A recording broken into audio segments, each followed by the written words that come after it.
Va ora in onda Zoom, il drive time in mezzo ai fatti, con Antonino Danna.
Buonasera Antonino, a te la linea.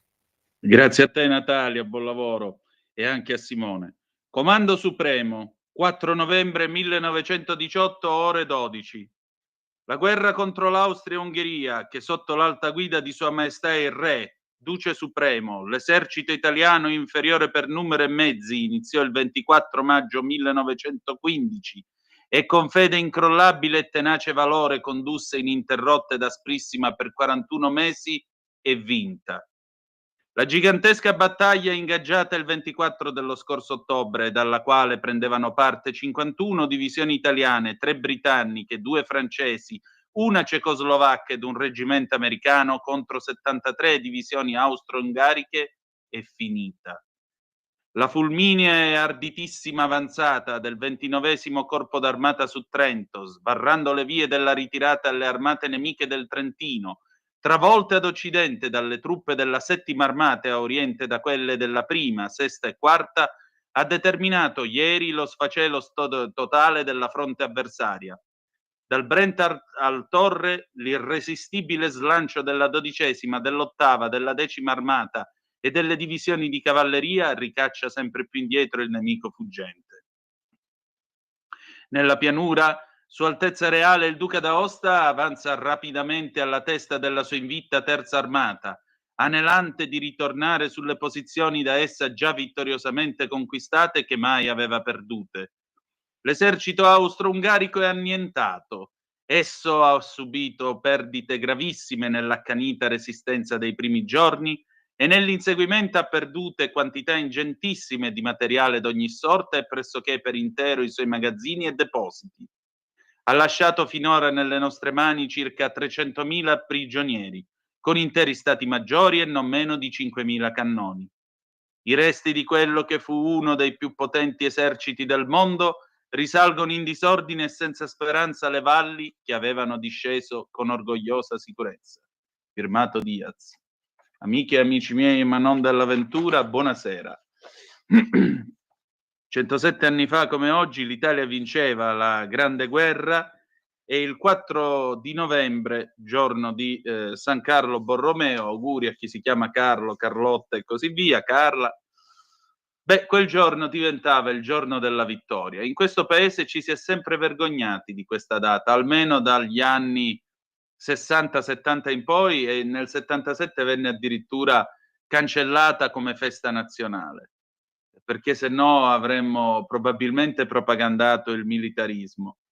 Invece è giusto ricordare quei 600.000 ragazzi presi da tutte le parti d'Italia, che sono stati mandati a fare l'Italia col loro sangue, a combattere sul Carso, sulle montagne, nelle trincee, ragazzi che sono morti sulle navi da guerra, che hanno combattuto in aria come Francesco Baracca, l'asso della nostra nascente aviazione, che all'epoca nemmeno esisteva.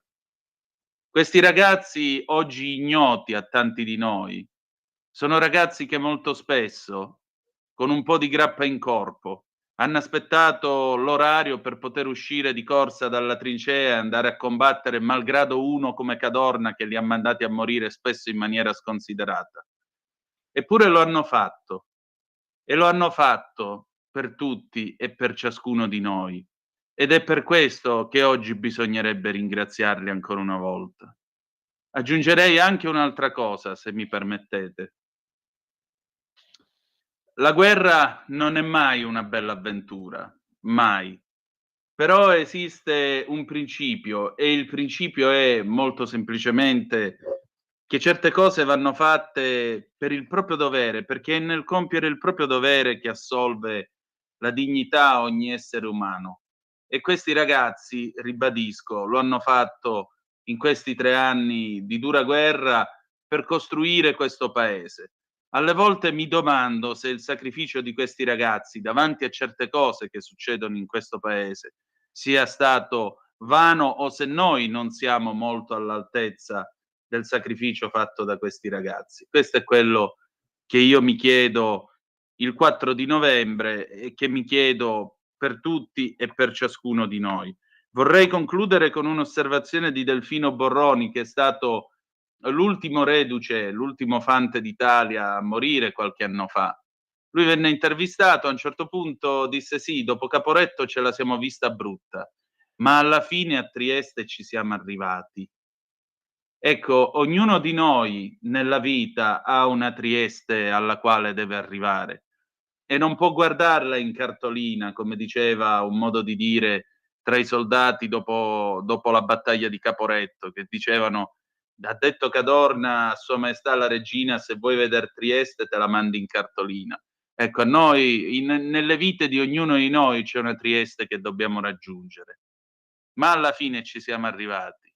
Ecco, forse è questa la lezione che ci danno sti ragazzi del 99 e non solo, i cavalieri di Vittorio Veneto, i nostri caduti, che alla fine siamo sì un popolo che ha tanti problemi, siamo anche litigiosi spesso tra di noi, però è altrettanto vero una cosa, che gli italiani davanti al pericolo, davanti alla sfida, non si tirano mai indietro, e questo è il coraggio di andare avanti malgrado tutto, malgrado le avversità della vita. Buon 4 novembre a tutti voi. E adesso, se permettete, qui Parlamento, Natalia, Simone, intanto buon lavoro, andate pure con il Qui Parlamento. Grazie. Qui Parlamento. Grazie Presidente. Questa proposta incontra il pieno favore della Lega per l'alto valore civile, storico e formativo che incarna. Riteniamo infatti che la conoscenza del nostro passato, anche nei suoi capitoli più dolorosi, sia un dovere verso le nuove generazioni, è un fondamento indispensabile per costruire una coscienza nazionale salda e consapevole. L'impegno della Lega su questi temi non è nuovo, ne è testimonianza la legge a firma della collega Pirovano, promossa dal nostro gruppo, che ha istituito e sostenuto i viaggi della memoria come strumento di educazione storica e cittadinanza attiva. In quella stessa direzione si muove oggi questa proposta di legge, che riconosce il valore dei luoghi della memoria e li mette al servizio della formazione dei giovani, affinché la memoria non sia soltanto commemorazione, ma anche lezione di responsabilità civica. Tali misure rappresentano un impegno concreto per rafforzare, attraverso la conoscenza diretta e la testimonianza storica, la coscienza civica e i valori fondamentali di libertà, di rispetto, di tolleranza nelle nuove generazioni, nel solco della memoria della Shoah. Già, Presidente, la Shoah è quella che soddisfa questa proposta di legge. È purtroppo un'esigenza che è resa molto, ma molto attuale oggi, a causa di una dilagante ignoranza e di un rigenerato e dilagante odio stalinista e antisemita. L'odio stalinista e comunista di chi va in piazza e, bardato con simboli che non ci appartengono, canta per esempio "Dal fiume al mare", che per chi non lo sapesse vuol dire la distruzione etnica dello Stato di Israele. L'odio stalinista e comunista di chi brucia le bandiere con la stella di Davide. L'odio banale, ignorante e cialtronesco di chi va in piazza e afferma testualmente, rammaricandosene, che Hitler non avrebbe finito il suo lavoro. L'odio stalinista e comunista di chi impedisce con la violenza la libertà di espressione a chiunque la pensi diversamente da loro.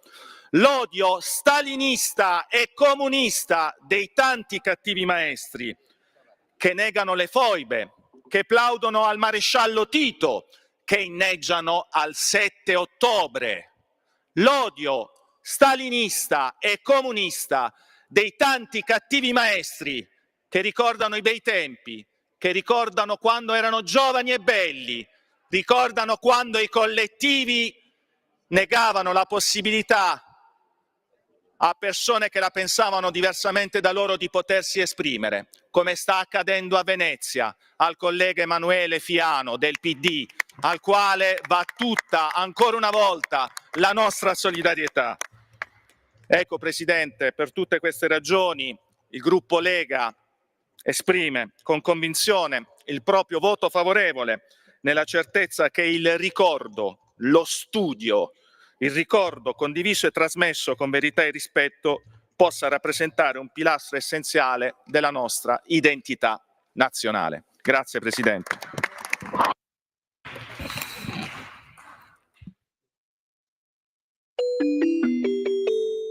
Qui Parlamento. Deputato Andrea De Maria. Di nuovo a te la linea, Antonino.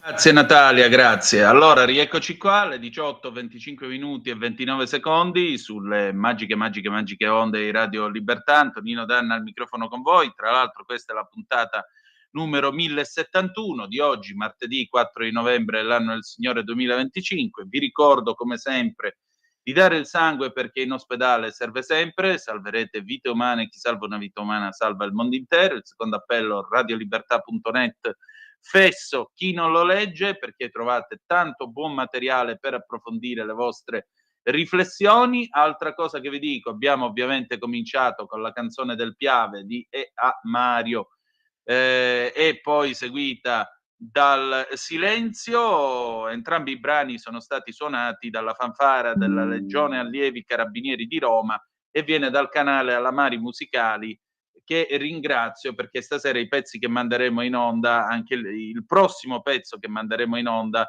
che sarà il coro dei congedati della Brigata Alpina Giulia sul cappello, anch'esso figlio della Grande Guerra, proviene anch'esso dal canale Alamari Musicali. Un'altra cosa che vi dico, diamo un'occhiatina, vi ricordo come sempre le zappe al 340 670 9659, il telefono 02 9294 7222, lo apriremo dopo le 19 nel corso di Scuola di Magia con Claudio Borghi Aquilini.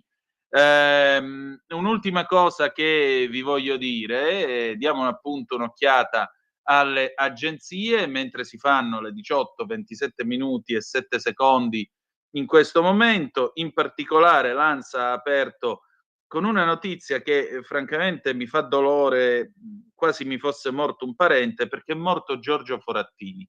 Molti di voi se lo ricordano, Giorgio Forattini è stato il grande maestro della satira, aveva 94 anni, ha disegnato qualcosa come 14.000 vignette, è prevalentemente associato nella sua attività a Repubblica, dove peraltro contribuiva anche al famoso inserto comico Satiricon negli anni '80, e in particolare il maestro Forattini insomma si era ritirato dalle scene da qualche anno. Era un gigante, era uno che sapeva caricaturare e trasformare l'Italia, raccontando i suoi vizi e le sue virtù, inventando anche nuove figure, nuove parole. Molti di voi si ricorderanno, per esempio, nell'83 la campagna pubblicitaria per la Fiat Uno, no? Uno è sciccosa, uno è comodosa, uno è risparmiosa, uno è grintosa e uno è scattosa. Ecco, e c'era questo elefante che veniva ritratto da Forattini in vari modi. Per esempio, è risparmiosa e allora l'elefante diventava un porcellino a salvadanaio perché la Uno consumava poco. Oppure diceva uno è comodosa, quindi l'elefante assumeva la forma di una poltrona perché sulla Uno si poteva stare comodi in 5, eccetera, eccetera, eccetera. Non è stato solo questo, c'è il suo sito forattini.it dove ci sono anche le sue raccolte di vignette. Come non dimenticare, negli anni 90 praticamente quasi ogni anno usciva il libro con la raccolta delle vignette, tipo il Forattone, ve lo ricordate il Forattone? Oppure io ho Andreacula, Andreotti Story 1976-1996, dove c'è l'ultima vignetta con Andreotti che dice: e se dopo provano che sono innocente che fanno? Mi ridanno l'Italia? Geniale.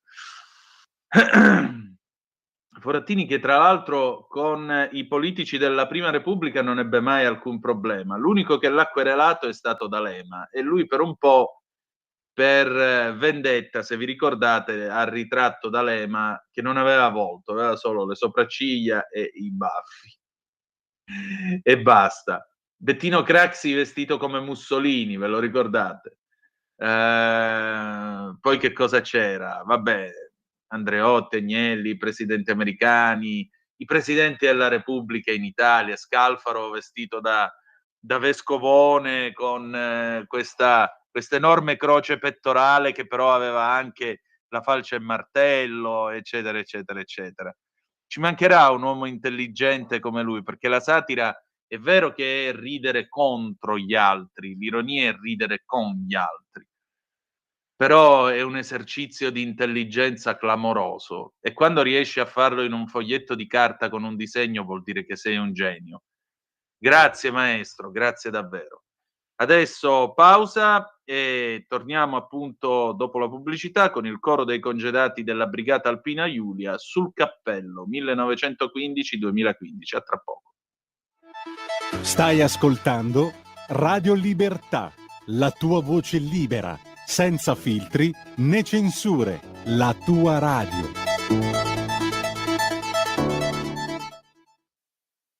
Ogni giorno migliaia di notizie ci raccontano i fatti che accadono in Italia, e ogni giorno c'è una voce fuori dal coro. Quotidiano di Sicilia, il quotidiano d'Italia, l'informazione che ribalta i luoghi comuni, una vera visione dei fatti. L'Italia vista da sud. Ogni siciliano che vive in Italia e nel mondo è una risorsa, è protagonista della crescita della nostra nazione. Dai forza alla crescita della nostra isola, abbonandoti al QDS digitale tuo archivio a soli €99 annui. Quotidiano di Sicilia, il quotidiano d'Italia, una scelta di valore.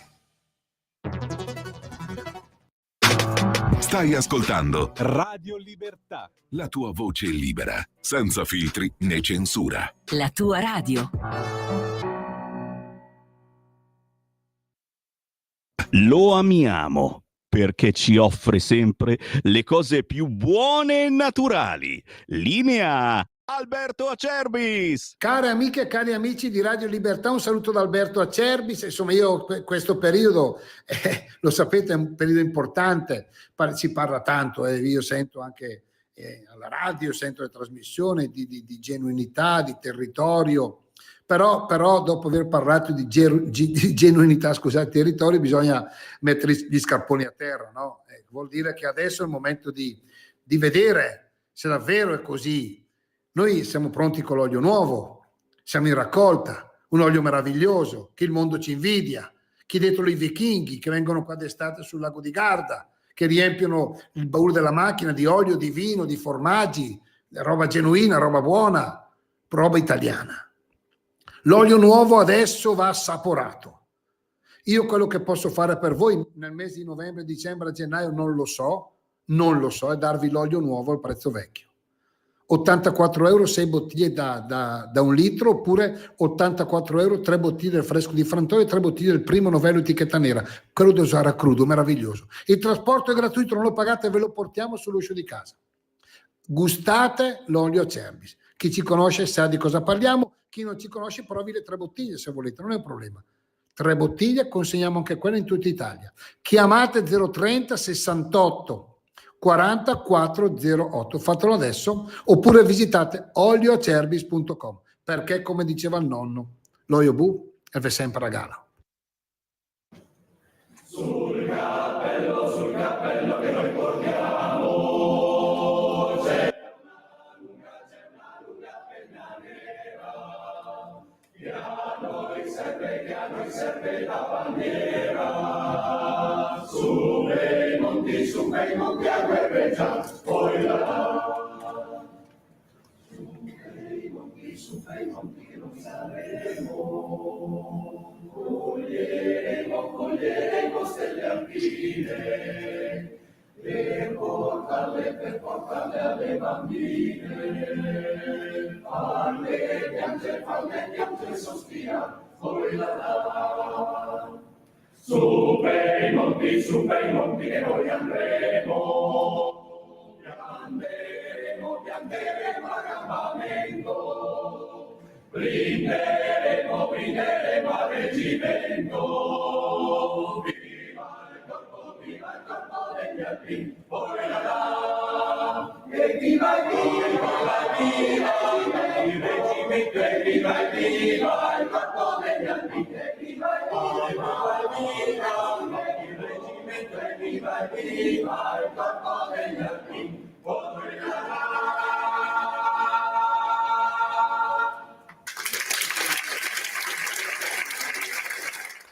Di nuovo a te la linea, Antonino. Grazie cara Natalia. Allora a questo punto andiamo con la sigla di Scuola di Magia per accogliere il padrone di casa, il senatore Claudio Borghi Aquilini. Vai pure Natalia. Qui Parlamento.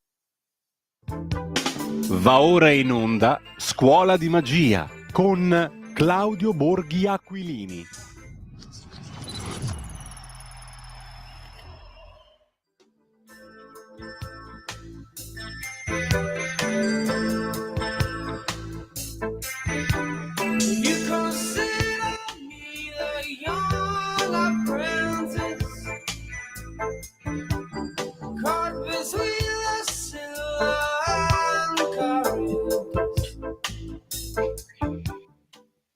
A voi la linea. Grazie Natalia. Dai congedati della Brigata Alpina Giulia ai police si sono fatte le 18:36 minuti e 8 secondi e il padrone di casa, eccolo qui, il senatore Claudio Borghi Aquilini, qui sulle magiche onde di Radio Libertà. Senatore, ben trovato e bentornato. Ciao, buonasera a tutti. Metto le mani avanti perché fra poco mi inizia, però non so quando, la riunione di maggioranza per decidere i lavori della mitica commissione Covid. Ah, colpo di scena. Qua ci voleva. E quindi essendo che c'è la riunione di maggioranza, poi allora insomma essendo che la Lega manda me,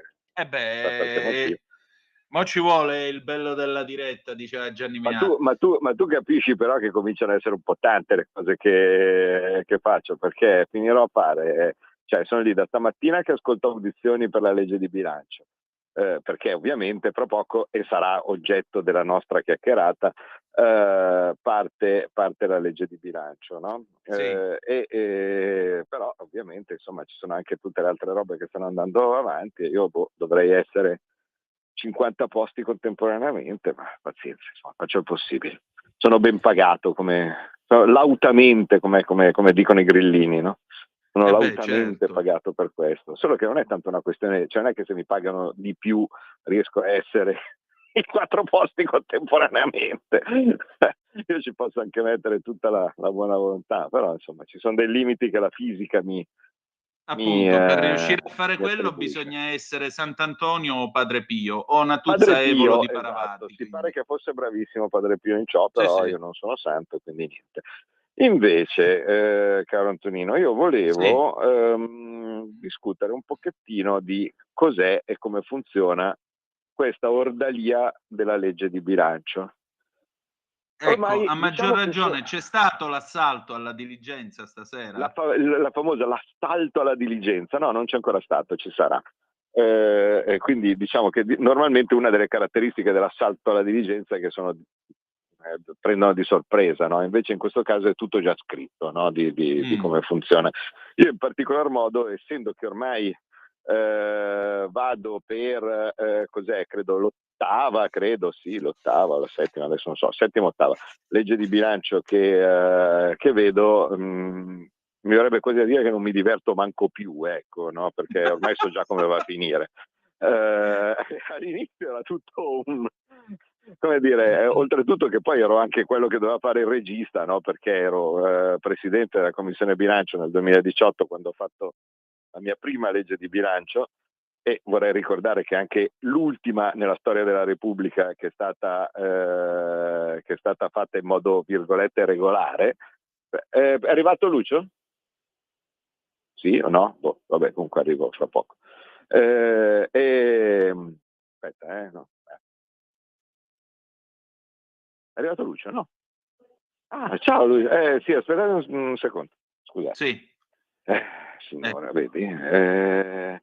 No, quindi la faccio, ahimè, mi tocca farla breve perché sono qua. Comunque il meccanismo è abbastanza semplice. Sì.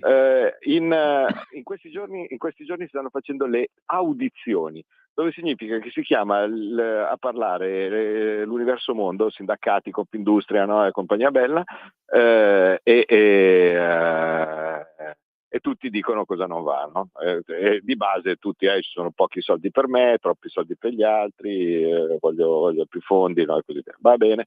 Dopodiché, una volta finiti, e si finirà con l'audizione, normalmente che è sempre un po' uno spettacolo, del Ministro dell'Economia, e avverrà giovedì, dopodiché si aprono la fase degli emendamenti, dove tutti scrivono quello che vorrebbero, un po' come la letterina del Babbo Natale, no? Che bello. Allora, tutti scrivono io vorrei più soldi per me, tutti quelli di Luino dicono vorrei più soldi per Luino, così facendo se li prendono sono bravissimi, se gli dicono di no perché dice ma perché Luino e non agli altri, questo tornerà Luino dicendo il governo è cattivo, non dai soldi per Luino, no, e così via, e fanno tipo 5.000 emendamenti.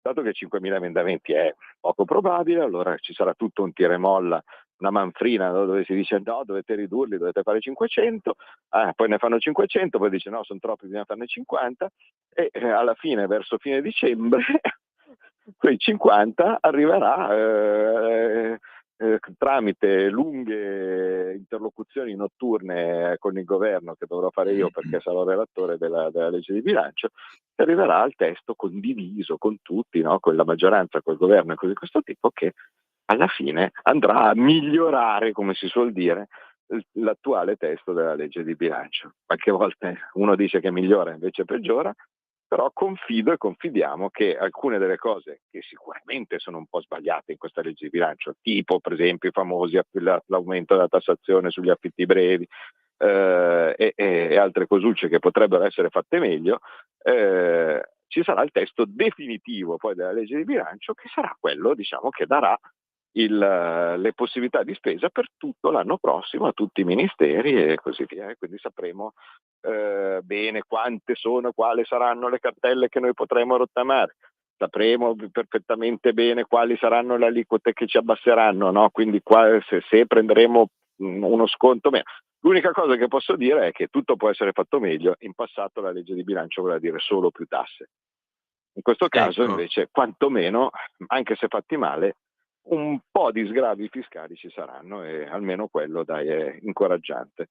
Mi spiace davvero, Antonino, che lasciarvi solo dopo così poco tempo, però qua mi è arrivato Lucio Malan, che è capogruppo di Fratelli d'Italia. Dobbiamo iniziare a programmare la commissione Covid e me l'hanno spostata. Non c'è problema. Buon lavoro e ci ritroviamo per San Martino. Grazie, ciao. Grazie, grazie. Vai con la sigla, Natalia. Avete ascoltato Scuola di Magia.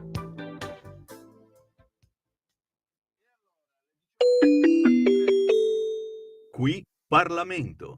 E allora alle 18:43 in questo momento sulle magiche onde di Radio Libertà, Antonino Danna al microfono con voi. Da questo momento il telefono è aperto 02 9294 7222, potete intervenire, tema libero di discussione. Io credo che non ci sia nemmeno bisogno delle scuse del nostro senatore Borghi, perché alla fine se ci fate caso, in un certo senso è vedere lo Stato che si muove, no? Cosa fanno i politici? Com'è la loro giornata? Soprattutto quanto queste cose vanno a incidere sulle nostre vite. E allora è bello, quando si hanno questi spazi, raccontare anche la vita di tutti loro, quello che fanno. Cioè, alla fine ora ci sarà questa riunione per questa benedetta commissione Covid e vedremo che cosa succederà ancora, quali altre sorprese ci attendono. Certo, sarebbe stato bello parlare stasera non solo della legge di bilancio, ma anche, per esempio, della Corte dei Conti, del modo in cui si è tenuta questa incredibile audizione ricostruita da Libero e che non mi pare sia stata smentita dalla Corte a proposito dell'approvazione anzi della mancata approvazione del progetto per il ponte sullo Stretto.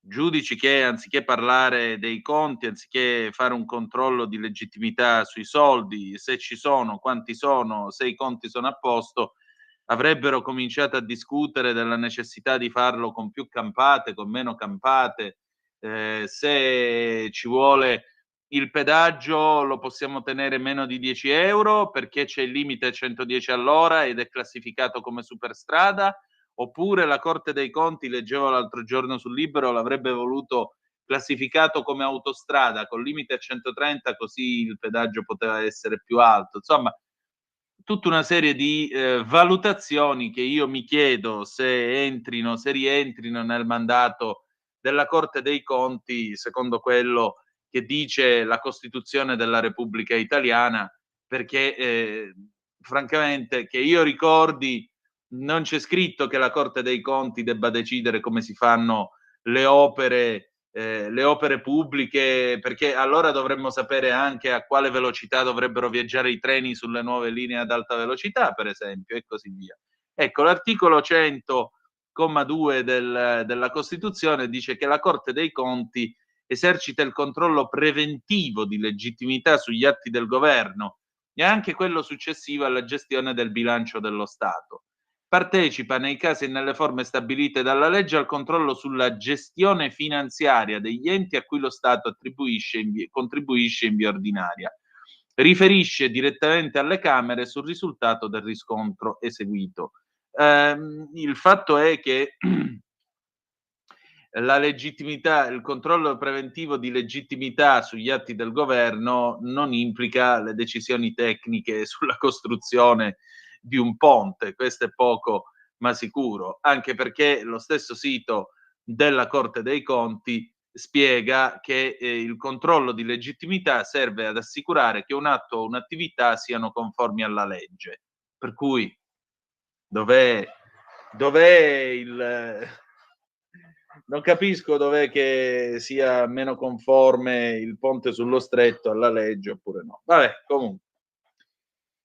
Time will tell, nel giro di un mese avremo le motivazioni da parte della Corte dei Conti, posto che comunque il governo può tranquillamente andare oltre il giudizio della Corte dei Conti in materia e procedere, assumendosi la responsabilità politica dell'atto, e procedere lo stesso con la costruzione dell'opera pubblica se dichiarata di interesse nazionale, ed evidentemente lo è. Allora, continuiamo la nostra trasmissione. Diamo anche un'occhiata alle agenzie, alle 18:47 minuti e 27 secondi qui sulle magiche onde di Radio Libertà. Antonino Danna sempre al microfono con voi per questa puntata numero 1071 di Zoom. La svolta nelle indagini: imprenditore ucciso a coltellate nel torinese, confessa il fidanzato della ex. Forse lo ricorderete quest'estate, questo giovane uomo che è stato trovato accoltellato, non ricordo se davanti casa, ora lo vedremo dal resoconto, dal TEC dell'ANSA, e non si sapeva chi fosse stato ad ucciderlo. Eccolo qua. Ha un volto l'assassino di Marco Veronese, l'imprenditore di 39 anni, ucciso con numerose coltellate, mi correggo, non quest'estate, ma nella notte tra 22 e 23 di ottobre a Collegno, nel torinese. Il killer incappucciato che i carabinieri cercavano da 2 settimane sarebbe Michele Nicastri, 49 anni, ingegnere informatico residente a Torino nel quartiere Parella. L'uomo, legato sentimentalmente all'ex compagna della vittima, ha confessato davanti agli inquirenti. Alla base del delitto ci sarebbero alcuni dissidi tra Veronese e l'ex compagna per l'affidamento dei 3 figli. L'imprenditore infatti aveva chiesto di poterli vedere di più, ma evidentemente ciò aveva creato tensione. Nella vicenda sarebbe quindi intervenuto Nicastri, che secondo quanto lui stesso ha raccontato agli inquirenti, fino a quella notte non aveva mai visto la vittima. L'omicidio si era consumato intorno all'1:30, scrive ancora Avanza, all'angolo tra via Sabotino e Corso Francia, a pochi metri dall'abitazione dei genitori di Veronese, dove l'uomo era tornato a vivere dopo la separazione. Una figura incappucciata l'aveva colpito con almeno 10 fendenti. Era morto sul posto. A dare l'allarme è una testimone che aveva assistito alla scena del balcone. Ho visto un uomo col cappuccio in testa che ne inseguiva un altro, aveva raccontato. Questo urlava e correva, cercando di scappare finché è stato raggiunto e colpito. È finito a terra e quell'incappucciato si è chinato e ha continuato a colpirlo più volte. A quel punto non si è più mosso. Quello col cappuccio in testa aveva una giacca di quelle tecniche e non ha mai detto una parola, aveva sottolineato. Mi ha colpito la sua freddezza. Tutto era avvenuto in fretta, 1 minuto o poco più. Poi l'incappucciato era sparito verso la grande strada vicina, Corso Francia. L'arma del delitto non c'era, mentre a terra i sanitari che avevano soccorso invano Veronese avevano trovato un coltellino, probabilmente sfuggito da una tasca dell'imprenditore stesso. L'indagine, coordinata dal sostituto procuratore Mario Bendoni e condotta dai carabinieri del nucleo investigativo di Torino e della compagnia di Rivoli, è partita immediatamente analizzando la vita di Veronese, a cominciare da parenti, amici, colleghi di lavoro. Sono stati eseguiti intanto anche accertamenti tecnici. Questi hanno permesso di stringere il cerchio grazie alle immagini di centinaia di telecamere di videosorveglianza pubbliche e private, ricostruendo il percorso dell'assassino prima e dopo l'agguato nel dettaglio. Determinante anche l'analisi dei tabulati telefonici e delle celle che hanno collocato il cellulare di Nicastri nella zona del delitto proprio all'ora dell'aggressione. Marco Veronese era titolare della M&M Service, ditta specializzata in antifurti e videosorveglianza. Alcuni di questi impianti erano stati installati proprio nelle vie dove è stato assassinato. Rintracciato ieri nel suo alloggio, al secondo piano di un edificio in strada Leonetto a Torino, nel quartiere Parella, distante poco più di 5 minuti d'auto dal luogo dell'omicidio, Nicastri è stato fermato e il suo appartamento perquisito fino a tarda sera. Davanti agli inquirenti ha ammesso di aver colpito Veronese, sostenendo però di non aver premeditato nulla, affermando che voleva solo parlare della vicenda dei figli della donna. L'arma, un coltello, non è stata ancora trovata. Sarebbe riuscita a disfarsene subito dopo l'aggressione. Nicastri viene descritto dai suoi vicini come persona discreta ed educata, che salutava prima di salire sulla sua bici e uscire. Ha infatti una grande passione ereditata dai suoi genitori per il triathlon. L'uomo è difeso dall'avvocato Chiaragatto. Le indagini intanto proseguono per chiarire tutti gli aspetti della vicenda. Così l'ANSA a proposito di questo delitto avvenuto in quel di Torino.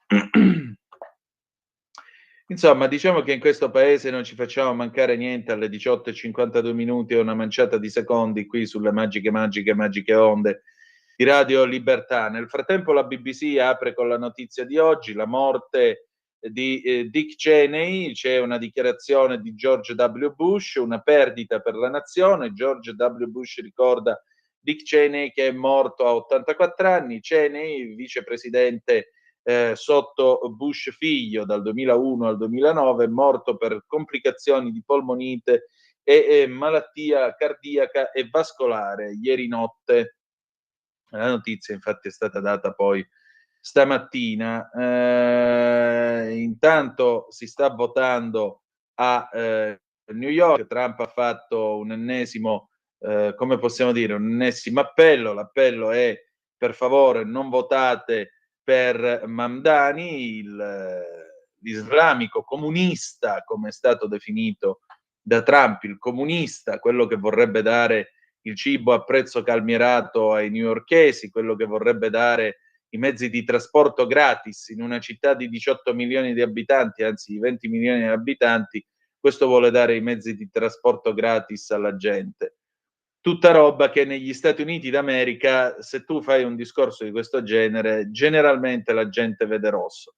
Ma vedrete che vincerà, sostenuto da tutta la campagna che è stata fatta sui social per convincere la gente ad andare a, come possiamo dire, per andare a votare e soprattutto i giovani, per andare a presentarsi al seggio.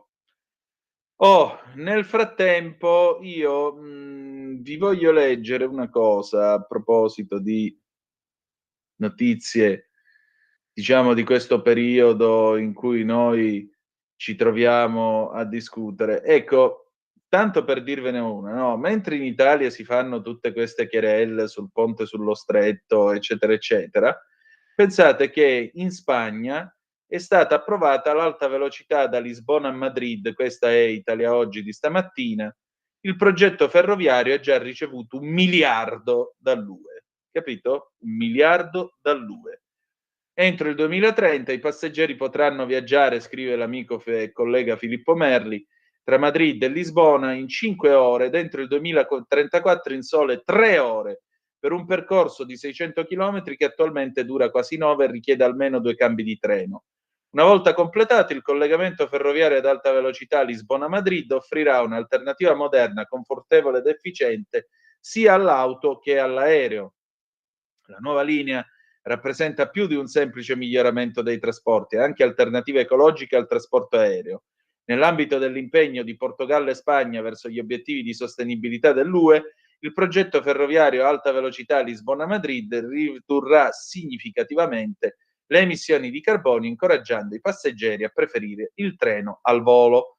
La tratta ferroviaria ad alta velocità, nei piani della Commissione europea, ridurrà la congestione del traffico nelle tratte autostradali tra Lisbona e Madrid, con conseguente riduzione degli incidenti stradali e riduzione anche dell'inquinamento atmosferico. Olè, non ci sono corti dei conti in Spagna o in Portogallo che bloccano opere di questo genere.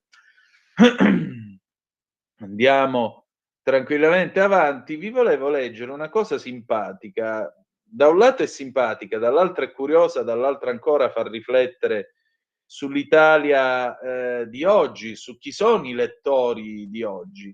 A pagina 19 di Italia Oggi di stamane c'è un servizio del collega e amico Claudio Plazzotta che parla della settimana enigmistica. Pensate, mentre le case editrici dei giornali piangono miseria e il calo dei lettori, la settimana enigmistica vende 400.000 copie. 400.000 copie. La rivista senza rebus sui conti, lo schema si ripete, ogni 100 euro di ricavi, 25 euro di utili. Pensate un po'. E dice Claudio Plazzotta, c'è una regola aurea che ormai vale da molti anni, ogni 100 euro di ricavi 25 finiscono in cassaforte come utili e la legge di Bresi SRL, casa editrice milanese della settimana enigmistica, un prodotto old economy che però, come tutti i classici, non stanca mai. Negli ultimi 6 esercizi, dal 19 al 24, il gruppo ha avuto ricavi da vendite attorno ai 300 milioni di euro complessivi, circa 50 milioni di euro all'anno, per utili netti pari a 75,5 milioni di euro, un 25% medio di marginalità da leccarsi i baffi. Nel 2024 i ricavi da vendite sono saliti a quasi 50 milioni rispetto ai 49,7 del 2023, con utili a 13,3 milioni, marginalità 26,6, rispetto ai 14,9 milioni del 2023. Ma il calo è dovuto solo al fatto che nel 23, oltre ai ricavi da vendite, c'erano agevolazioni sulla distribuzione per circa 1,6 milioni di euro, venute meno nell'esercizio successivo. In particolare, come spiegano gli amministratori, nel 2024 c'è stato un leggero calo delle vendite della settimana enigmistica, compensato però dall'aumento del prezzo di copertina a partire da giugno 2024. E nel 25 il fisiologico calo delle vendite sarà comunque compensato dall'aumento del prezzo di copertina che avrà effetto su tutti e 12 i mesi dell'anno. Nella sede di Piazza Cinque Giornate a Milano lavorano 30 persone, di cui un dirigente, 27 impiegati e 2 operai. Pensate un po' che cosa meravigliosa. La gloriosa, veramente la rivista che vanta i più ampi tentativi, il più ampio numero di tentativi di imitazione, la settimana enigmistica, e continua a macinare qualcosa come 400.000 copie settimanali. Tanto di cappello. Pensate che oggi i direttori dei giornali in questo paese probabilmente venderebbero l'anima al diavolo pur di fare cifre del genere in edicola. Complimenti, perché tra l'altro io non la compro spesso, anche perché onestamente non sono mai stato bravo con i cruciverba, quelli dove tu devi ricavare lo schema, quelli tutti bianchi per capirci. Però sì, mi appassiona. Qualche volta in treno mi piace farla. È un bel passatempo. Poi quei Lo sapevate che o Una gita li trovo semplicemente geniali. E poi ha un profumo di un'Italia diversa, con un passo diverso. Belli anche i gialli, i quesiti della Susi e così via. Va bene, si sono fatte le 18, 59 minuti e 33 secondi. Noi adesso ci fermiamo, diamo un breve jingle e poi ripartiamo sempre con questa puntata numero 1071 di Zoom, il drive time in mezzo ai fatti. Siamo a telefono aperto allo 029294 7222 o, se preferite, le vostre zap o WhatsApp al 340 670 9659. Le 19, a tra poco.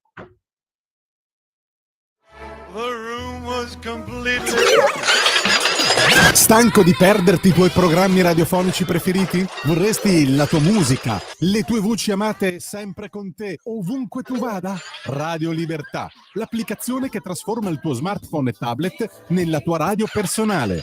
Scaricala ora, è gratis per i dispositivi Android e iOS. Avrai tutta la programmazione quotidiana di Radio Libertà a portata di mano. Scopri di più su radiolibertà.net. Semplicemente la tua radio.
nuovo a te la linea, Antonino.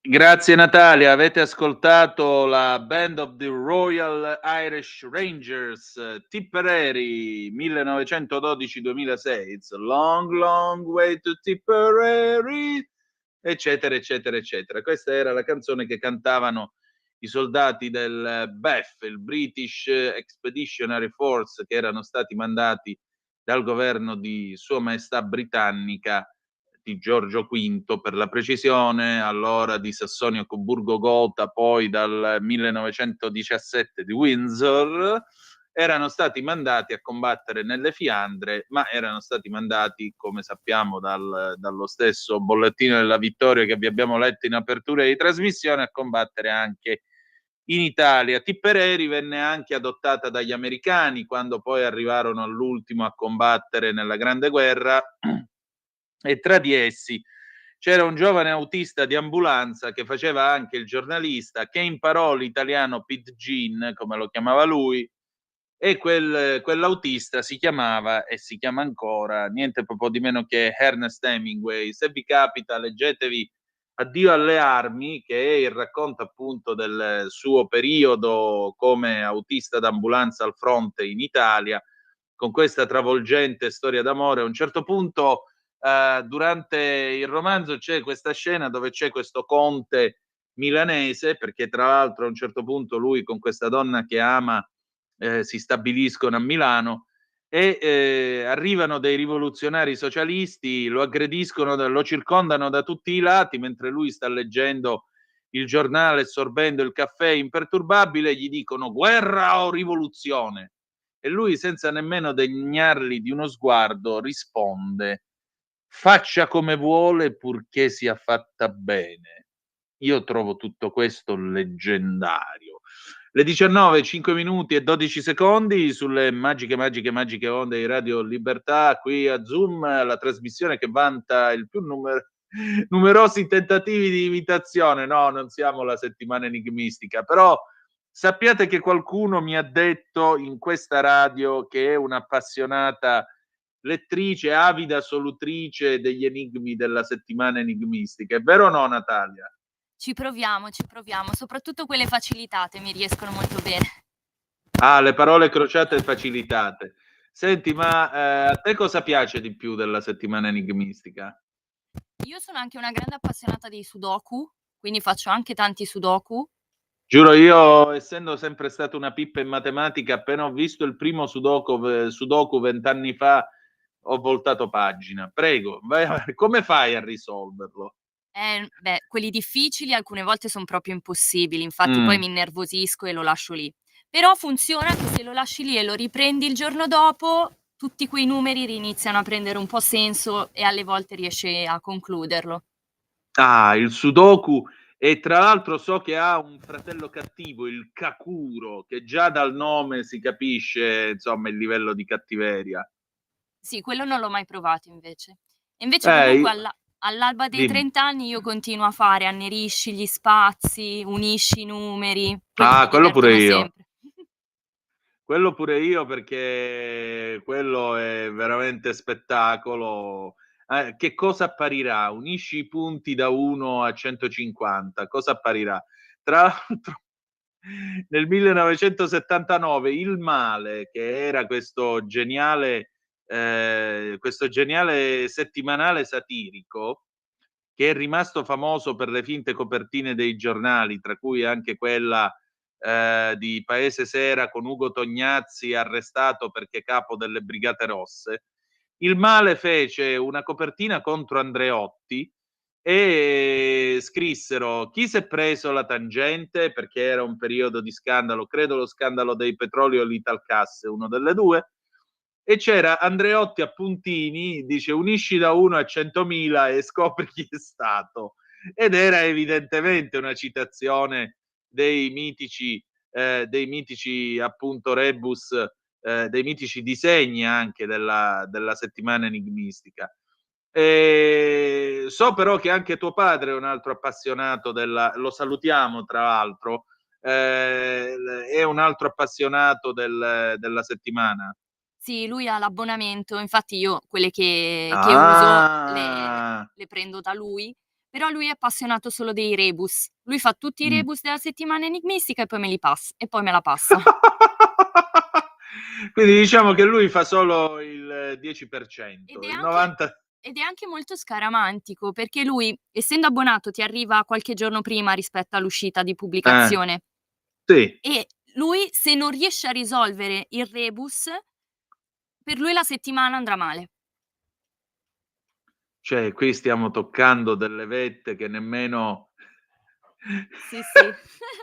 Cioè, vette altissime, signori, stasera. Quasi a livello di... devo toccare con la punta delle scarpe all'incrocio delle mattonelle del marciapiede, se no porta male. Siamo a queste robe qui. Potrei farti un elenco infinito di cose che fa scaramantiche, guarda. Sì, sì. Ah, ho Il capito. rebus è una delle tante.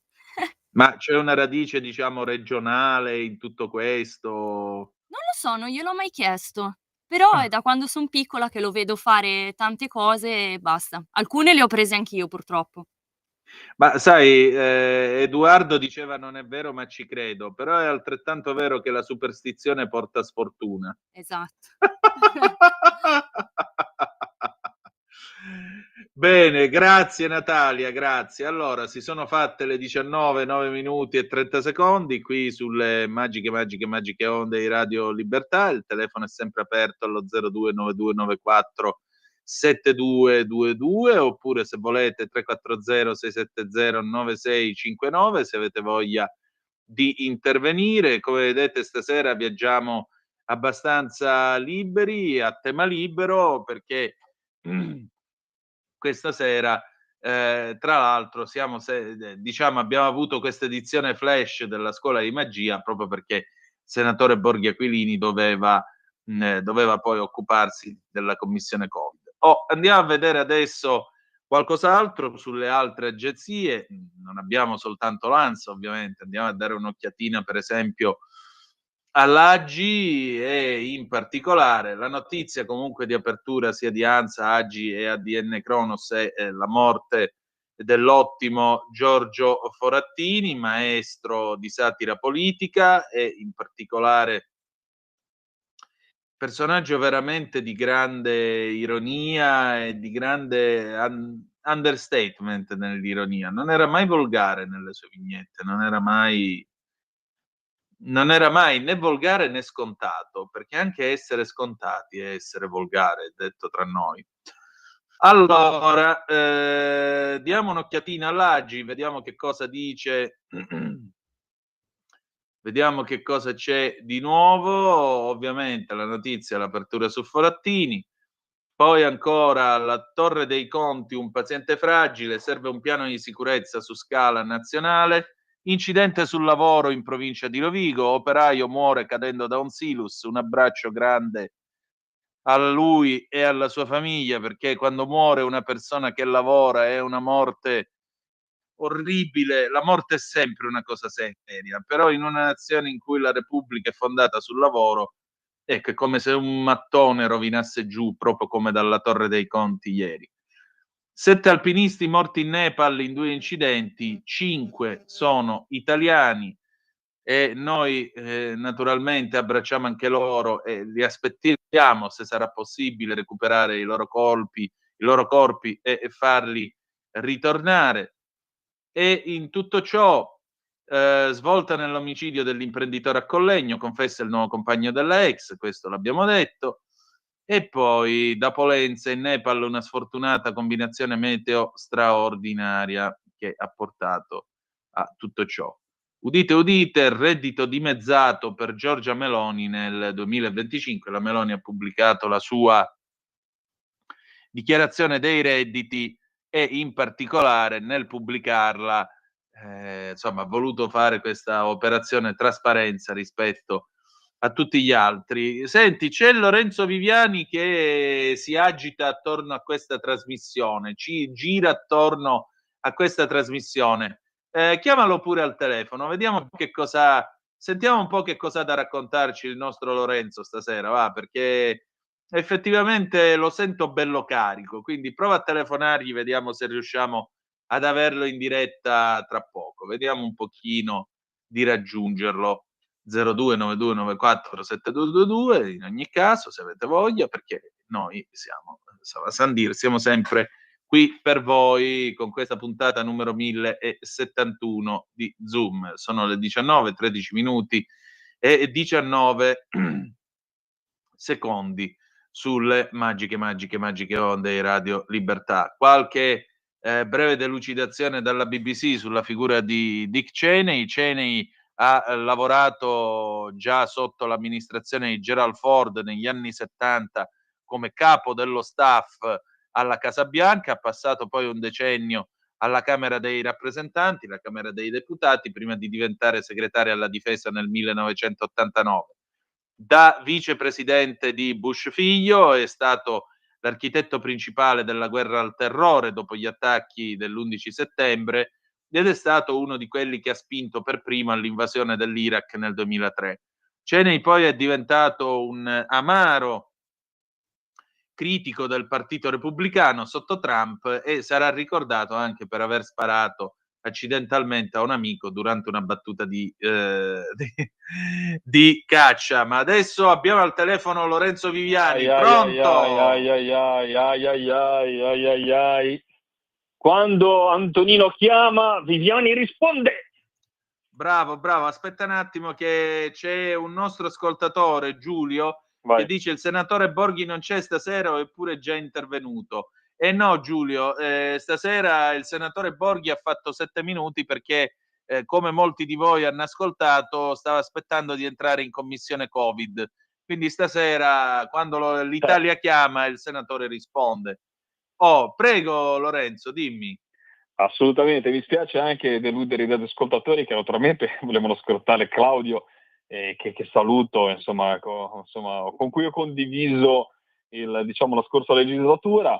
Però quando Antonino ha difficoltà ti sentivo, che arrancavi un po', eri un po' lì che intervistavi Natalia, andavi, ho detto interveniamo, ravviviamo un po' la trasmissione. Ecco, per esempio, tu fai la settimana enigmistica? No, non sono in grado, non pensi, guarda, non è che ti scelgono a caso, insomma, quindi non ce la faccio, no scherzo, no, a parte gli scherzi, mi ricorda mio nonno, ecco, io quando mi raccontavi, il bello di questa radio è che comunque sia porti un po' fai riflettere le persone anche nel quotidiano, e quando parlavi della settimana enigmistica, mi ricordo, mi hai fatto venire in mente che era quella che c'era in casa mia a Levanto, di mio nonno Bruto, figurati, avevo 2 nonni meravigliosi, uno non l'ho conosciuto, però con dei nomi, diciamo, abbastanza anarchici. Uno si chiamava Bruto, e quello è il padre di mia madre, e l'altro nonno, che sai bene come si chiamava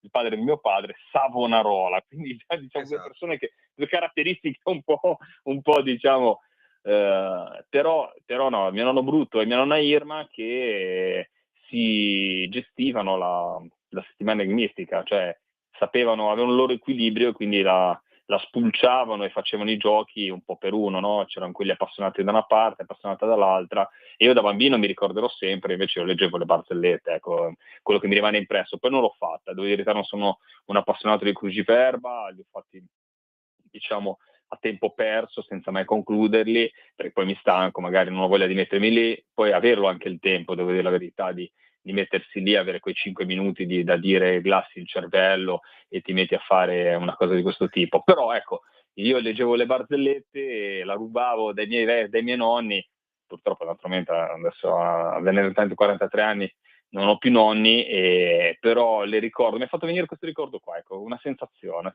che da tempo, no, sono quei pensieri che su quei cassetti che non apri mai, no? Però quando qualcuno ti parla di qualcosa, allora sai che c'è, lo apri e ci trovi dei bei ricordi dentro. Detto questo, Antonino, cosa mi racconti? Sì. Stasera annaspavi un po', io volevo un collegamento col Giappone, non so se è possibile perché so che le linee sono intasate, poi non è martedì con aria fritta, no, martedì l'hai già fatta aria fritta allora? Sì, è andata in onda alle 17:30, è andata in onda. Non sono un attento radioascoltatore, vedi? Bocciato. Cioè, veramente, io non ho parole. Comunque ci quindi colleghiamo. hai già fatto il collegamento, hai già fatto? No, in questa puntata non c'è stato il collegamento. Non c'è stato. Allora aspetto il collegamento, dai, va bene. Dai. In questa puntata non c'è stato il collegamento, comunque ci colleghiamo con Sanae Takaichi, la premier giapponese. Sapete che Sanae, questo lo diciamo anche a beneficio di Fiorello che ogni tanto la imita nella pennicanza. Sanae Takaichi, questo lo ha scritto. Ah no, è vero, Aria Fritte stasera alle 20, io sono rimbambito. Grazie Natalia per avermi ricordato che sono rimbambito. Bocciato. Ma io sto invecchiando, cosa volete? Allora, Aria Fritte stasera alle 20 dopo di noi, invece la replica è domani alle 17:30, che cacchio dico pure io. Bene. Sanae Takaichi, questo l'ha scritto Japan Times, quindi lo potete controllare anche voi online, ha una particolarità. Lei, quando parla o tiene un discorso, all'improvviso abbandona il giapponese per cominciare a parlare fluentemente a tutto spiano il dialetto Kansa, che è un dialetto meridionale del Giappone. Cioè è come se noi avessimo una premier che all'improvviso, mentre sta parlando in italiano, piglia e passa al calabrese estremo, per capirci. E quindi da qui nascono i collegamenti che facciamo ad Aria Fritta con il GR di Aria Fritta, che ci permette appunto di incontrare. No, stasera c'è un servizio dedicato al compleanno di Pier Vittorio. No, di Pier Vittorio. Sì. Grandissimo! Sì, perché ieri era il compleanno di Pier Vittorio Scimia, quindi era giusto, fare gli auguri.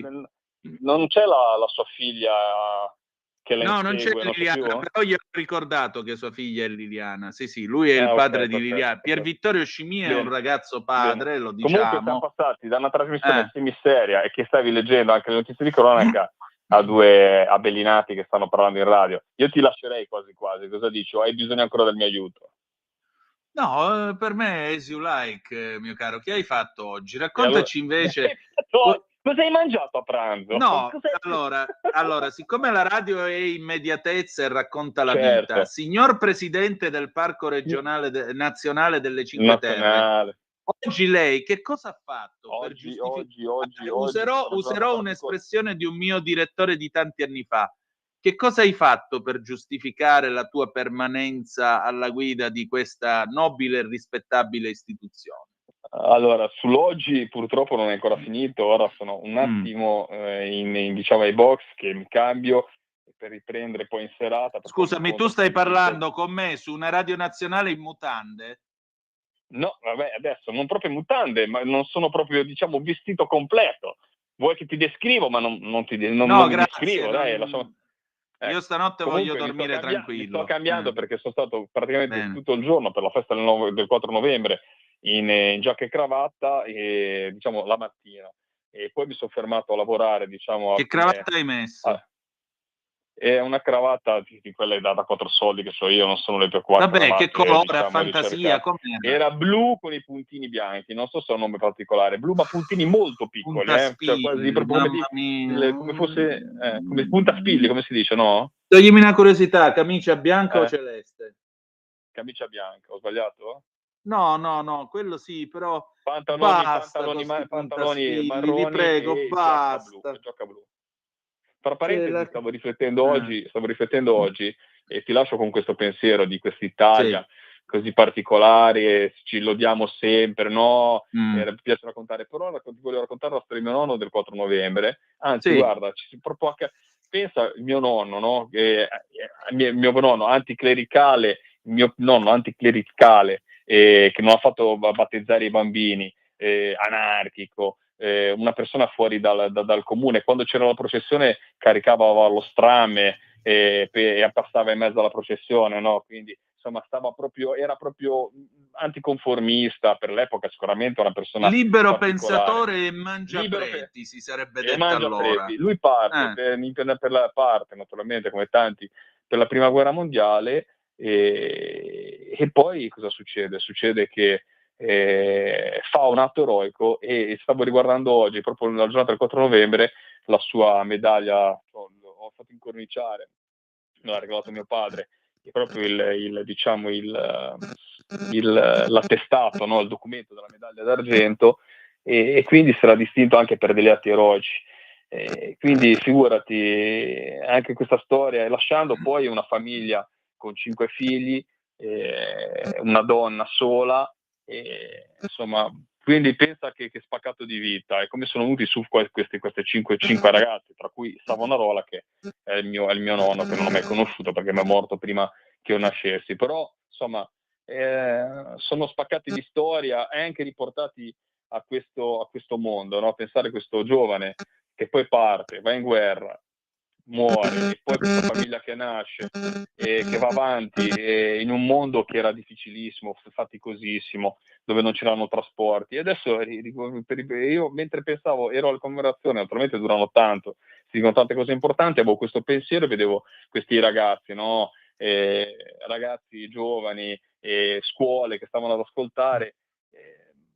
Forse rispetto a tutte le parole che diciamo, o anche a tante cose solenni che diciamo, bisognerebbe raccontargli anche un po' il passato, no?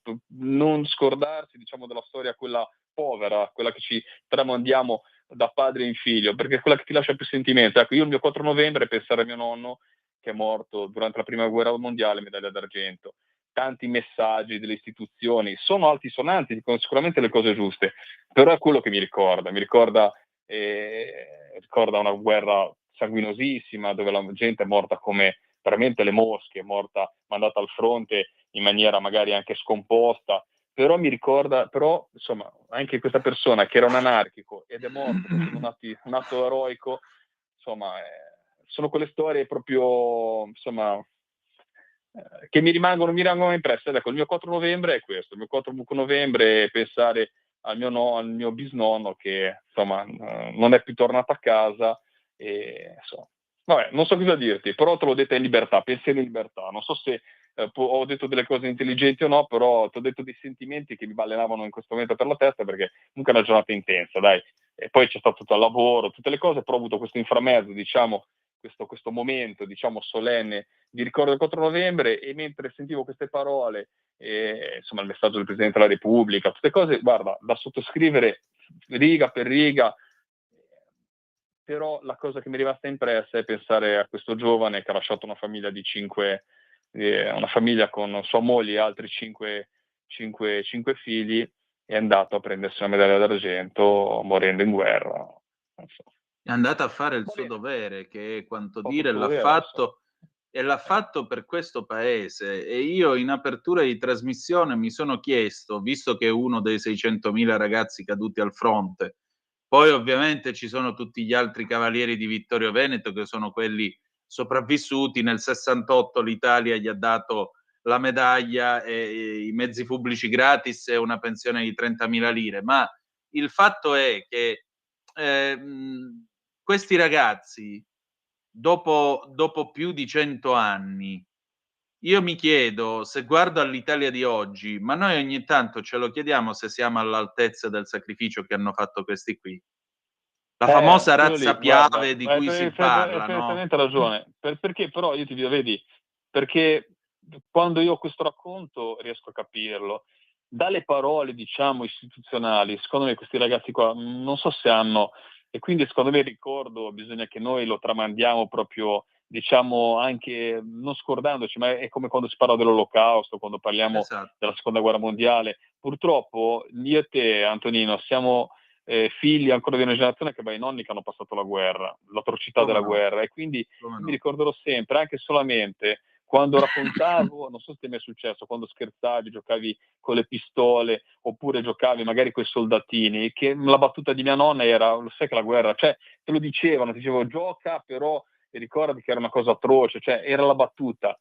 Purtroppo, secondo me, perdere quella memoria lì è perché è una memoria che ti tramandi di sensazioni, non è raccontata, non è una cosa sterile che ti viene detta dal libro di scuola, è qualcosa che ti dicono e ti passa come. A me sono stato permeabile a quelle parole, no? Mi hanno invaso e le ho portate sempre di me, tant'è che mio figlio quando gioca, no? Giochiamo alla guerra, e io gliela faccio la battuta perché mi è rimasta mia nonna, no, non si gioca, la guerra è una cosa bruttissima, però quanti lo fanno? A quanti rimane e viene passata questo sentimento. Guarda che è una cosa gravissima, perché purtroppo il tempo veramente cancella tante memorie e tanti ricordi. Invece come questo ricordo che è arrivato al 4 novembre, io spero di tramandarlo a mio figlio. Non so se riuscirò, perché naturalmente è arrivato magari flebile anche in me queste parole, perché sono tramandate e insomma, quindi non hanno la forza di chi le ha generate.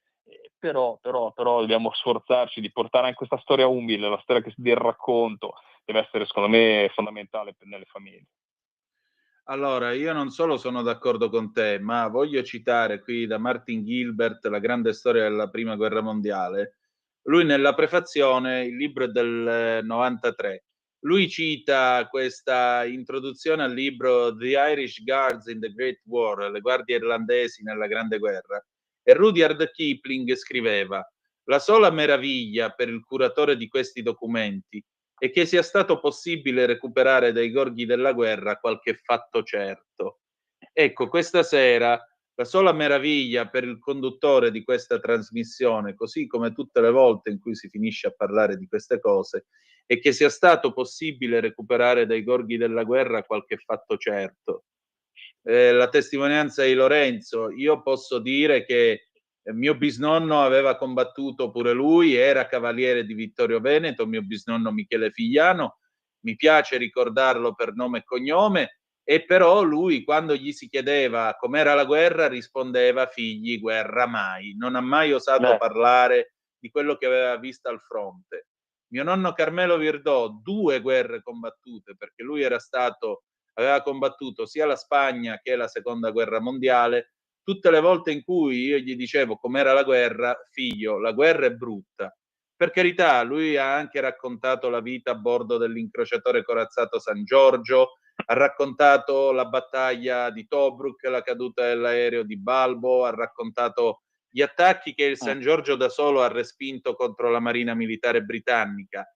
Ho avuto anche la fortuna qualche tempo fa, 6 mesi fa, 1 anno fa, di ritrovarlo, ragazzo di appena 22-23 anni, in un filmato che l'Istituto Luce ha girato a bordo dell'incrociatore corazzato San Giorgio. Io ho trovato mio nonno in azione a 23 anni che comandava, che faceva, insomma, pigliava le misure per pilotare il fuoco dei cannoni da 254. Quindi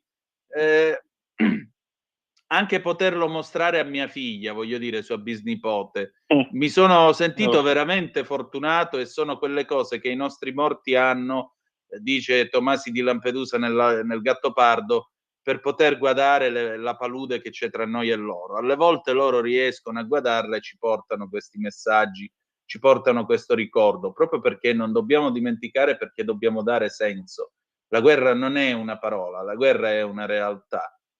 E aver queste visto, parole ci hanno portato alle 19 però e 31 minuti, quindi se non mi sbaglio, anche se non è venerdì, c'è lo stacco. Io, Antonino, ti ringrazio perché mi hai dato la possibilità di raccontare qualcosa che mi ha fatto, insomma, mi ha fatto emozionare. Saluto tutti i radioascoltatori, dovevate avere il prof Claudio Borghi Aquilini, l'avete ascoltato per poco tempo, però spero che questa riflessione, questa, diciamo, sentimenti, siamo aperti il cuore a vicenda, insomma, dai, è stato carino. Ma questo è il bello della radio. Ci vediamo venerdì. Grazie, venerdì. Ciao Natalia, ciao a tutti. Ciao, jingle e torniamo. Stai ascoltando Radio Libertà, la tua voce libera, senza filtri né censure, la tua radio. A te la linea. Grazie a te, Natalia. Capisco che ci hai probabilmente considerato come 2 barboggi, ma noi, avendo qualche anno più di te, abbiamo fatto a tempo a conoscere queste storie, a conoscere queste vicende di guerra, la prigionia, il senso del dolore, perché una guerra non è, ripeto, non è una passeggiata, non è una sceneggiata, non è quella cosa che si vede nei film. E io lo dicevo per esempio a Fiammetta Martegani e Giordana Grego qualche settimana fa, quando le ho intervistate per il loro Women of Startup Nation, il loro podcast dedicato alle donne di Israele, e io facevo proprio questa osservazione. Fiammetta quante volte è venuta in trasmissione da noi a raccontarci la guerra? Sì, io li ho visti i bombardamenti su Tel Aviv quest'estate, perché con lo streaming della AP tu potevi vedere verso le 11, mezzanotte, sentivi le sirene, vedevi i missili che cadevano, l'Iron Dome che entrava in azione. Però quello che io ho detto a loro e che ripeto qui, i miei parametri per valutare le loro sensazioni, quello che loro vivevano andandosi a chiudere nella Mamad o nel Miklat, cioè i bunker e le stanze corazzate che per legge ci stanno negli edifici di nuova costruzione in Israele, erano sfasati di 80 anni rispetto alle testimonianze più recenti che potevo avere io, che erano testimonianze di mia prozia, la sorella di mia nonna, mia prozia Piera, che nel 1943 era una ragazza di 24 anni e aveva visto arrivare gli americani in Sicilia, aveva visto i volantini che questi buttarono nei giorni prima dello sbarco, i bombardamenti a tappeto, eccetera, eccetera, eccetera. Tutte cose che noi dopo più di 80 anni abbiamo completamente dimenticato e nemmeno ci rendiamo conto che cosa sia. Se voi andate in giro per le strade di Milano, non so se tu ci hai mai fatto caso, Natalia, tu che sei nata e cresciuta in città a Milano, alcuni palazzi vecchi, soprattutto nella zona del centro, voi vedete che alle volte si vedono ancora una sorta di tondini neri e c'è sta lettera I su fondo nero, oppure c'è una lettera U su fondo nero, e quello è ingresso e uscita, perché c'erano dei rifugi antiaerei lì, avevano adattato delle cantine, degli scantinati dove scappare nel momento in cui suonavano come si dice, le sirene.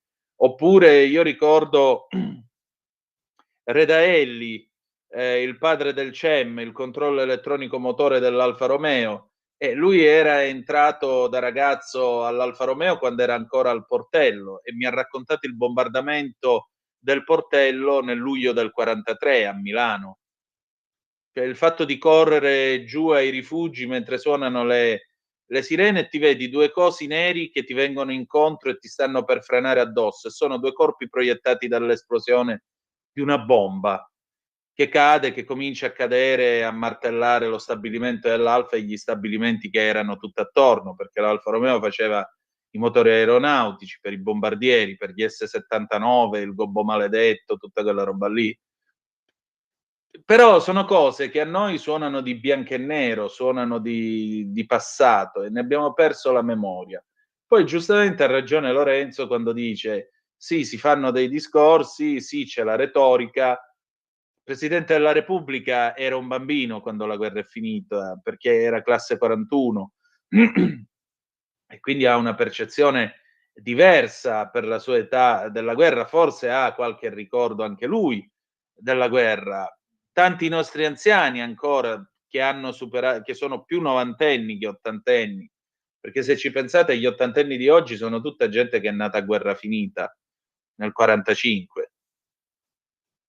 E quindi sono testimonianze che cominciano a diventare anche più rare, perché magari un ragazzo, un giovanotto, no? Uno che era sotto le armi quando c'è stato l'armistizio dell'8 settembre, è uno che oggi c'ha 100 anni, 100 o anche poco più di 100 anni, perché se sei del 25, nel 43 hai 18 anni, chiamato sotto le armi. Per questo queste testimonianze familiari, questo filo che passa di generazione in generazione, in questo Lorenzo ha detto una cosa molto giusta, è quello che fa una famiglia, il senso di una famiglia. La storia è questo, ed è l'unione delle piccole e grandi storie che fa la storia con le S maiuscole. Quindi io lo ringrazio doppio Lorenzo per questa telefonata e per aver raccontato l'impresa di suo bisnonno che andò a morire medaglia d'argento sul fronte nella Grande Guerra. Poco ma sicuro. E per questo dobbiamo avere rispetto di quei ragazzi, tutti quanti.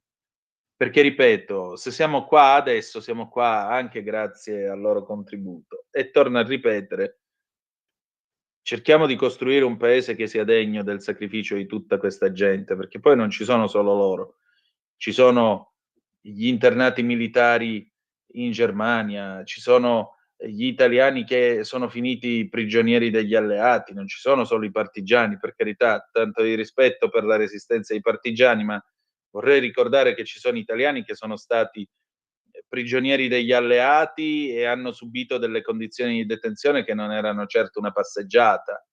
E poi ancora tutti i nostri soldati che sono morti nelle varie missioni di pace nel mondo dal 1961 in poi, i nostri morti del terrorismo, tutti quegli agenti, poliziotti, carabinieri, il generale Dalla Chiesa, eccetera, eccetera, eccetera. Non è che sono morti così per capriccio. Sì, purtroppo nel caso specie del terrorismo morirono per capriccio di gente ideologizzata, ma loro sono morti per il servizio allo Stato, per il servizio a tutti noi. Lo hanno fatto per noi e quindi a maggior ragione questo dovrebbe essere un giorno di affetto e di gratitudine e dovrebbe essere fortemente sentito. Come fanno gli inglesi o i francesi l'11 di novembre quando ricordano l'armistizio e la fine della Grande Guerra, no? E si mettono tutti i papaveri, no? Il papavero al bavero, perché c'era questa poesia, dice, in the Flanders Fields, nei campi di Fiandra sono tornati a sbocciare i papaveri, e poi diceva tutti i ragazzi che sono morti nei campi di Fiandra non invecchieranno mai. Noi invecchieremo, ma loro no, e al calare del sole ogni giorno li ricorderemo. Boh, forse dovremmo avere un po' più di rispetto alla nostra storia, se mi posso permettere. Le 19:40 in questo momento, stiamo arrivando addirittura d'arrivo di questa puntata di Zoom. Domani avremo con noi Antonio Zannaro e l'immenso Maurizio Bolognetti, che ha ripreso la sua protesta non violenta. Io veramente, davvero, in un paese di ghiri un picchio come lui ci voleva. Comunque domani sentiremo le sue ragioni, sentiremo che cosa avrà da dirvi. Vi dico anche che oggi pomeriggio io ho parlato con Blanca Briceno dell'Airesven, che è questo gruppo di venezuelani contrari al regime di Maduro.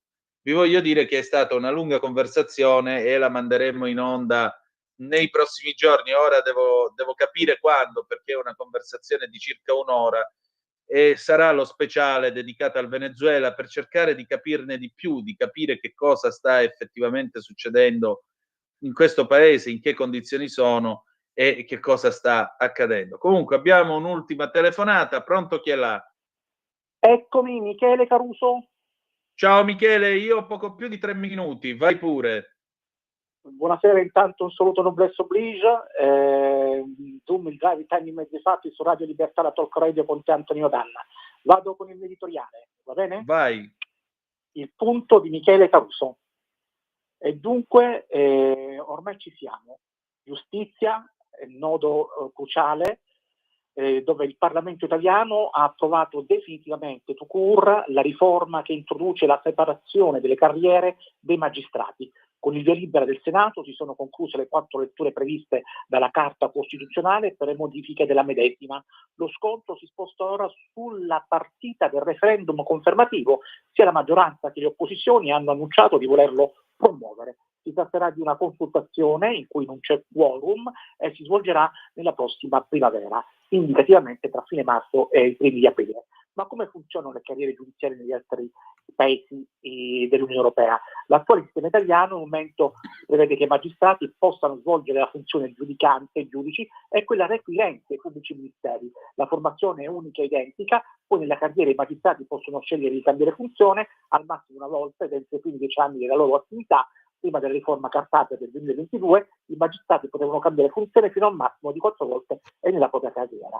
Adesso cosa cambia con la riforma del sistema Nordio? Il nostro ministro di Grazia e Giustizia, attualmente l'articolo 104 della Costituzione, prevede che la magistratura costituisca un ordine autonomo e indipendente da ogni altro potere. A questa frase la riforma ne aggiunge un'altra, specificando che essa è composta dai magistrati della carriera giudicante e della carriera requirente. Da qui dunque deriverebbe la separazione delle carriere. Ogni magistrato dovrà scegliere all'inizio della propria carriera se assumere il ruolo di giudice o quello di pubblico ministero, senza la possibilità di cambiamenti successivi. E dunque c'è stato un sondaggio secondo cui il 47% degli italiani sarebbe favorevole. Un tuo parere, Antonino, ti ringrazio. Da Michele Caruso, buona serata. Grazie a te, veramente sarebbe il 56% favorevole nel caso di referendum, o meglio, il referendum si terrà nel referendum costituzionale che si terrà questa primavera, probabilmente dopo aprile, e vi ricordo, già che ci siamo, che non c'è il quorum, cioè funziona o dentro o fuori, chi c'è un voto in più vince. Quindi a maggior ragione chi avrà voglia di esprimere le proprie opinioni, di dirsi a favore oppure no, chi avrà voglia di decidere alzerà il deretano e andrà a votare al seggio. Chi no avrà comunque deciso e avrà deciso che decideranno gli altri. Questo è il gioco col referendum delle leggi costituzionali. Per cui, signori, poco da dire, io andrò a votare, poco ma sicuro. E mi permetterei di dire anche una cosa, non è tanto la riforma, non è tanto e soltanto la riforma Nordio, ma è anche un altro fatto. Il fatto è che si sta facendo troppo bailamme per conservare questo sistema, quando lo stesso Giovanni Falcone più volte si era espresso a favore della separazione delle carriere. Per cui stamattina il giudice Valerio De Gioia è uno serio, quotato, io lo conosco, è stato tra l'altro gradito ospite a Zoom pure lui e lo riavremo prossimamente, promesso. Il giudice De Gioia, che ripeto è una persona seria, non è il primo passante che passa per caso e gli chiedi che cosa ne pensa, lui stesso stamattina dalle colonne della Verità diceva: questo è il vero avverarsi della previsione costituzionale sull'indipendenza della magistratura.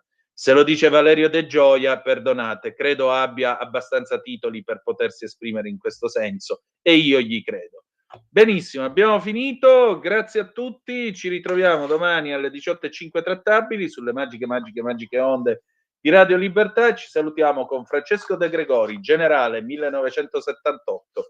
Grazie per essere stati con noi e ricordate che the best is yet to come, il meglio deve ancora venire. Vi ha parlato Antonino Danna, buonasera.